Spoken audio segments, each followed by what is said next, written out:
ముస్లింల పేరుతో బీసీ రిజర్వేషన్లకు వ్యతిరేకంగా కేంద్ర మంత్రులు బండి సంజయ్, కిషన్ రెడ్డి మాట్లాడడం సరికాదని ప్రొఫెసర్ కంచె ఐలయ్య అన్నారు. హనుమకొండ హరిత కాకతీయ హోటల్లో గద్దర్ 2వ వర్ధంతి కార్యక్రమానికి ముఖ్య అతిథిగా హాజరయ్యారు. ప్రధాని మోదీ బీసీ అని చెప్పుకుంటూనే బడుగుల కోసం కాకుండా అగ్రవర్ణాల కోసం 10% రిజర్వేషన్ తెచ్చారని దుయ్యబట్టారు. రాష్ట్రంలో ముస్లింలు కాకుండానే బీసీలు 46% ఉన్నారన్న ఐలయ్య దాని ప్రకారం రిజర్వేషన్లు ఇవ్వాలన్నారు. దేశంలో ముస్లింలకు రిజర్వేషన్ ఉండొద్దనుకుంటే కేంద్రంలో చట్టం ఎందుకు చేయట్లేదని ప్రశ్నించారు.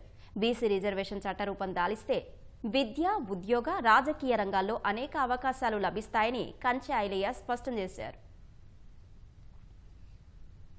బీసీ ముస్లిములు 10% ఉన్నారు. బీసీ ముస్లిములు కాకుండా హిందూ, బుద్ధిస్టు, సిక్కు ముస్లింలు ఎవరినైతే బీజేపీ బీసీలుగా ఒప్పుకుంటుందో కేంద్ర స్థాయిలో కూడా వాళ్ళు 46.5% ఉన్నారు.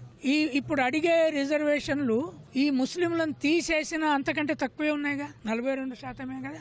మరి ఇదే బీజేపీ, ఇదే బండి సంజయ్ గాని నిన్న కిషన్ రెడ్డి మాట్లాడాడు, ముస్లింలను తీసేసి మేము అధికారంలోకి వచ్చినాక 42 ఇస్తామని. మరి మీరు అగ్రకులాలకు ఈడబ్ల్యూఎస్ పేరుతో ముస్లింల అగ్రకులాలకు ఇవ్వలేదు, మీరు ఎవరేమనలేదు. తర్వాత బీసీలకు కూడా దాంట్లో హక్కు లేకుండా ఈడబ్ల్యూఎస్ 10% రిజర్వేషన్ ఇచ్చారు. తెలంగాణ కులగణన లెక్కల ప్రకారము 9.9% మాత్రమే అప్పర్ కాస్టులు ఉన్నారు. వాళ్ళకు 10% ఎట్లా ఇచ్చిండ్రు, మీరు ఎట్లా ఒప్పుకున్నారు?